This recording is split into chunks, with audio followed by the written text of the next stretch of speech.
శ్రీమాత్రే నమః. ప్రేక్షకులకి ఆ లలితాంబిక అమ్మవారి యొక్క అనుగ్రహం పరిపూర్ణంగా కలగాలని మనస్ఫూర్తిగా కోరుకుంటూ, ఈ యొక్క ఆగస్టు మాసంలో ద్వాదశ లగ్నాల వారికి, ద్వాదశ రాశుల వారికి, లగ్నం తెలియని వారి రాశి నుంచి చూసుకోండి ఏ విధంగా ఉండబోతుంది, గ్రహస్థితి ఏ విధంగా ఉంది అని చెప్పి చూసుకున్నట్లయితే మనకి వృషభ రాశిలో గురువు కుజుడు కలిసి ఉన్నారు. ఆ యొక్క కుజుడు 27వ తేదీ నుంచి మిథునంలోకి మారుతున్నాడు. కర్కాటక రాశిలో రవి 17వ తేదీ వరకు ఉండి 17వ తేదీ నుంచి తన ఓన్ హౌస్లోకి వస్తున్నాడు. సింహరాశిలో బుధ శుక్రుడు ఉండి బుధుడు 6వ తేదీ నుంచి వక్రగతి స్టార్ట్ అయ్యి 21వ తేదీ కర్కాటకంలోకి వెళ్తాడు. మరియు శుక్ర భగవానుడు శుక్రుడు 25వ తేదీ కన్యారాశిలోకి ఎంటర్ అవుతున్నాడు. సింహం నుంచి కేతుతో కలుస్తున్నాడు. సో సింహంలో కేతు శుక్రులు 25వ తేదీ నుంచి ఉంటారు. మరియు అదేవిధంగా మీనంలో రాహువు, వక్రించినటువంటి శని మనకి కుంభరాశిలో ఉన్నాడు. ఈ యొక్క గ్రహస్థితిని అనుసరించి ద్వాదశ లగ్నాల వారికి ఏ విధంగా ఉంది, ఏ పరిహార మార్గాలు చేసుకోవాలి, ఏ విషయాల పట్ల జాగ్రత్తగా ఉండాలనేటువంటి విషయం మనం ఇప్పుడు తెలుసుకుందాం. మకర లగ్నము, మకర రాశి. మకరం వారికి కనుక చూసుకున్నట్లయితే మీకు రాశిలోకి శని భగవానుడు వక్రించి చూస్తున్నందుకు కాస్త పనులు స్లో అవుతూ ఉంటాయి. ఫైనాన్షియల్ గ్రోత్ అనేటువంటిది స్లోగా గ్రోత్ అనేటువంటిది ఉందో ఎటువంటి సందేహం లేదు. కాకపోతే సిబ్లింగ్స్ ఎవరైతే ఉంటారో తోబుట్టువుల వరుసవారు, తోబుట్టువులతో చేసేటువంటిది ఏదైతే ఉందో తోబుట్టువు రిలేటెడ్గా ఉండేటువంటివి కొంచెం ఆ యొక్క ఫలితాలు కంప్లీట్గా పాజిటివ్గా చూపిస్తున్నాయి. కాకపోతే ఇక్కడ కొంచెం ఘర్షణ కూడా ఉంటుంది. మీరు ఏదైతే ప్రాపర్టీస్ తీసుకుంటారో ప్రాపర్టీ రిలేటెడ్గా ఉండేటువంటి ఫలితాలు ఏవైతే ఉంటాయో అవి కాస్త పాజిటివ్గా గోచరిస్తున్నాయి ప్రాపర్టీ రిలేటెడ్గా. అదేవిధంగా భూమి మూలంగా లాభము, భూమి సంబంధించినటువంటి రియల్ ఎస్టేట్లో మధ్యవర్తిత్వంగా ఉండేటువంటి వారికి లాభదాయకంగా ఉంది. కాకపోతే కొంత సంతానం కోసము ప్రేమ వ్యవహారాలు వీళ్ళ వల్ల లేదా షేర్ మార్కెట్ వల్ల కూడా కొంత స్ట్రెస్ అనేటువంటి చూపిస్తుంది. కాస్త మీరు 25వ తేదీ తర్వాత తండ్రి గారి ఆరోగ్య విషయంలోని, పెద్ద మొత్తంలో ఏదైనా బ్యాంక్ ట్రాన్సాక్షన్స్ చేసేటువంటి అంశాలలోని కాస్త జాగ్రత్త వహిస్తూ ఉండాలి.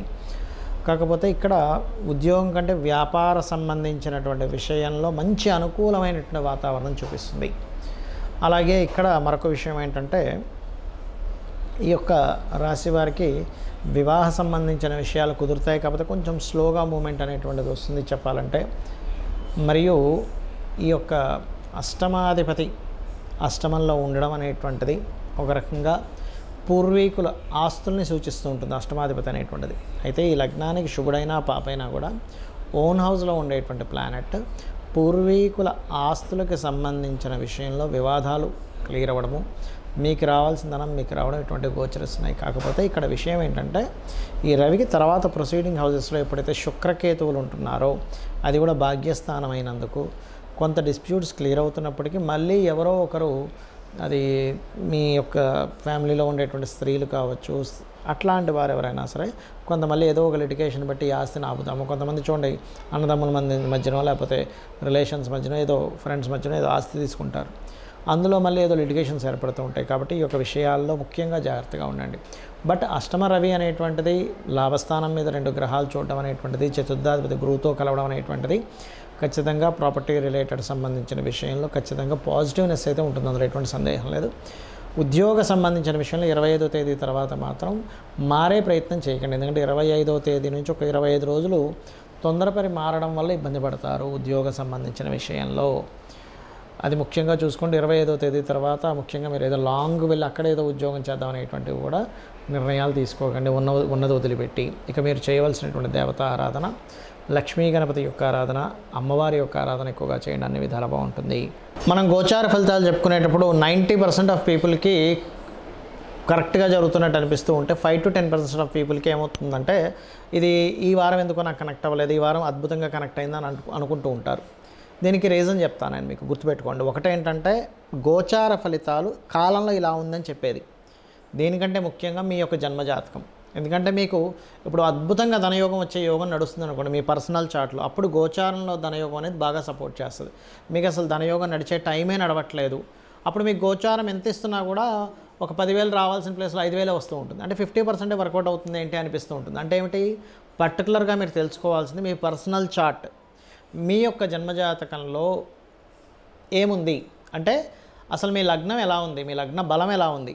లగ్నాన్ని బట్టి మనిషి యొక్క తత్వము, శారీరక తత్వం, మనిషి రూపు రంగు, అతను ఎందుకు ఇబ్బంది పడుతున్నాడు, ఏం చేస్తే అతను బయటపడతాడు, ఏం చేస్తే అతను స్ట్రాంగ్ అవుతాడు, ఏం చేస్తే అతను లైఫ్లో ఒక అద్భుతమైన స్టేజ్కి వెళ్తాడు అనేటువంటిది లగ్నం తెలుస్తుంది. అందుకని మీ లగ్నాధిపతి ఎక్కడ ఉన్నాడు, అదేదైనా పాపకత్తెరలో ఉన్నాడా శుభకత్తెరలో ఉన్నాడా అని తెలుసుకుంటూ దానికి తగ్గట్టుగా మీరు చిన్న మంత్రం చేసుకుని కూడా మీరు అద్భుతంగా మీరు రాణించవచ్చు. అంతేగాని లగ్నాధిపతి పాడైపోయాడు నా లైఫ్ ఇంతే అనుకోవడానికి లేదు. అదేవిధంగా ధనాధిపతి అంటే మీ లగ్నం ఏమైంది, మీ ధనాధిపతి ఎవరు, మీ ధనాన్ని ఇచ్చే కారకుడు ఎవరు, ఏ మార్గాల్లో మీకు ధనయోగం ఉంది, దీని మీద నేను అనేకమైనటువంటి వేల జాతకాలు పరిశీలన చేసి వీళ్ళకి ఎందుకు రాణించట్లేదు, వీళ్ళకి ఎందుకు రాణించింది అని చెప్పని పరాశర మహర్షి శ్లోకాలని వాటిని పరిశీలన చేస్తే వీళ్ళకి ఎందులో అయితే కలిసి వస్తుందో అందులోనే వాళ్ళకి కలిసి రావడం జరిగింది నేను చూసినప్పుడు. అలాగే ఒక్కొక్కసారి కొంతమంది మీడియేటింగ్ ద్వారా లాభము ఉంటుంది, మీడియేటింగ్ ద్వారా ఇబ్బంది ఉంటుంది. కొంతమందికి ఏదో ఒక మధ్యవర్తిత్వం చేయడం ద్వారా ఈ భూమి చేశానని అందుకే అద్భుతంగా కలిసి వచ్చింది మాకు, ఆ ఒక్క ల్యాండ్ డీల్ వల్ల నాకు కోటీశ్వరుని అయిపోయాను అంటాడు. ఇంకొంతమంది మధ్యవర్తిత్వం వెళ్ళడం ద్వారా ఇబ్బంది పడతారు. ఎందుకు, ఆ మధ్యవర్తిత్వానికి కారకుడైన థర్డ్ లార్డ్ పాడవుతాడు. అదేవిధంగా మూడో స్థానం పాడైతే అన్నదమ్ములతో అక్కచెల్లెలతో గొడవలు వస్తూ ఉంటాయి. దానికి ఏం చేయాలి, కొంతమంది చూడండి ఏదైనా మాట్లాడితే ఆ మాట్లాడిన మాటే వాళ్ళకి నెగిటివ్గా ప్రొజెక్ట్ అవుతూ ఉంటుంది. ఎందుకు అలా అవుతుంది అనేటువంటిది కూడా చూసుకోవాలి. దానికి కారణం ఏమిటి అంటే థర్డ్ లార్డ్ ఎప్పుడైతే పాడయ్యాడో ఇటువంటి ఫలితాలు వస్తుంటాయి. అంటే మూడో స్థానాధిపతి పౌరుషము పరాక్రమము దారిద్ర స్థానంగా చెప్పారు. అదేవిధంగా గృహం, కొంతమంది చూడండి వాస్తుపరంగా ఒక ఇంటికి వెళ్ళాము చాలా అద్భుతంగా కలిసి వచ్చిందండి, మరొక ఇంటికి వెళ్ళాము ఇబ్బంది పడ్డామండి. అంటే ఏమిటి, అక్కడ వాస్తు దోషం ఉండొచ్చు, లేదా ఒక్కొక్కసారి మీకు వాస్తుపరంగా పనికిరాని దిశలో మీరు వెళ్ళి ఉండొచ్చు. కాబట్టి మీ యొక్క జన్మజాతకం ఏం చెప్తుంది, మీ పేరులో ఉండే మొదటక్షరాన్ని తీసుకొని గోచారంలో ఉండేటువంటి గ్రహాలు అట్ ది సేమ్ టైం మీ పేరులో ఉండే మొదటక్షరాన్ని వర్గుతో నిర్ధారణ చేసి ఏ డైరెక్షన్లో ఉండాలి. అదేవిధంగా సంతాన అభివృద్ధి, మీ ప్లానటరీ పొజిషన్స్ ఎటువంటి ఫలితాలను చూపిస్తున్నాయి, సంతానాన్ని ఏ రకంగా మీరు గైడ్ చేయగలిగితే అభివృద్ధి ఉంటుంది. ముఖ్యంగా అతి ముఖ్యంగా ఇక్కడ ఏంటంటే రుణము, రోగము, శత్రుత్వము ఇవి కలగకూడదని కోరుకుంటూ ఉంటారు ప్రతి ఒక్కరు కూడా. మరి ఈ యొక్క విషయాల నుంచి బయటపడాలంటే మీ ఉపాసనా మంత్రం ఏంటో తెలియాలి, మీరు ఎవరిని ఉపాసించాలో తెలియాలి. సహజంగా మేషము వృషభము అనుకుంటే మేషానికి సూర్యుడు అండి, వృషభానికి విష్ణువు, మిథునానికి అమ్మవారిని చెప్తూ ఉంటాం. కానీ మీ పర్సనల్ చార్ట్లో మీరు ఏ దేవతాదేవి ఉపాసన రోజు ఉదయం పూజ చేసేటప్పుడు ఒక 20 నిమిషాలు 10 నిమిషాలు ఎవరిని మీరు స్మరించుకుంటే, ఎవరికి మీరు నిత్య ఆరాధన చేసుకుంటే ఈ రుణ రోగ శత్రువుల నుంచి బయటపడతారనేటువంటిది మీ జన్మజాతకంలో ఉంటుంది. అలాగే వివాహ సమయం కూడా మీరు ఏ సమయంలో వివాహం చేసుకుంటే మంచిది, 22కా 23 25 వయసులోనా 27 సంవత్సరంలోనా 30 సంవత్సరంలోనా అని ఒక 5 టైమ్స్ వస్తుంది ప్రతి వ్యక్తికి వివాహ సమయం అనేది. ఆ పర్టికులర్ అంశంలో చాలామంది రాంగ్ టైంలో వివాహం చేసుకోవడం ద్వారా ఇబ్బంది పడుతుంటారు. ఆ రకంగా వివాహ సమయం కానీ, ఇన్వెస్ట్మెంట్స్ కానివ్వండి, లైఫ్లో జరిగేటువంటి టర్నింగ్ పాయింట్స్ కానివ్వండి, మీరు ఉద్యోగం చేస్తే బాగుంటుందా, వ్యాపారం చేస్తే బాగుంటుందా అనేటువంటి అనేకమైన అంశాలు, లేదా విదేశాలకు వెళ్తే బాగుంటుందా అనేటువంటిది మీ పర్సనల్ చార్ట్లో పర్టికులర్గా ఉంటుంది. అయితే ఇక్కడ అందరికీ సందేహం ఏంటంటే మరి ఈ గోచారం ఎందుకు చెప్పుకుంటున్నాము, ప్రతి నెల ఆగస్టు ఫలితాలు అంటారు, సెప్టెంబర్ ఫలితాలు అంటారు, వార ఫలితాలు అంటే ఎందుకు అంటే మీకుండే కండిషన్ అంటే ఎలాంటి, ఇప్పుడు మీరు ఒక దగ్గరికి వెళ్ళాలి, ఈ రూట్లో బాగా ట్రాఫిక్ జామ్ ఉంది అని తెలిసింది, మనం ఏం చేస్తాం, అమ్మో ఆ రూట్లో ట్రాఫిక్ జామ్ ఉంది అయితే ఇంకో రూట్లో వెళ్ళిపోదాం అంటాం. అంటే ఏంటి, ఇన్ఫర్మేషన్ మీకు ముందుగా తెలిసినప్పుడు మనం ఆ రూట్ మార్చుకొని సరైన సమయంలో సరైనటువంటి ప్రదేశానికి వెళ్తాం. అంటే ముందుగా తెలిసేటువంటి ఇన్ఫర్మేషన్ గోచారం ఫలితం అనేటువంటిది. సో ఆ గోచార ఫలితాలు తెలుసుకుంటూ మీ యొక్క జన్మజాతకం తెలుసుకుంటూ జాతకంలో ఏదో దోషం ఉంది నా జీవితం ఇంతే అనుకొని భయపడకుండా అమ్మవారిని నమ్ముకున్నట్లయితే మీ యొక్క జన్మజాతకంలో ఉండేటువంటి దోషాలను అమ్మవారు బ్రహ్మని పిలిచి మరీ మీ యొక్క తలరాతను మారుస్తుందట. కాబట్టి ఈ రకంగా మీ యొక్క స్థితిగతులను తెలుసుకుంటూ గోచార ఫలితాల్లో ఎటువంటి పరిస్థితులు ఉన్నాయి అనేటువంటి దాన్ని తగ్గ మంత్రం చేసుకొని మీరు అమ్మవారి యొక్క అనుగ్రహానికి పాత్రలు అవ్వాలని కోరుకుంటూ శ్రీమాత్రే నమః.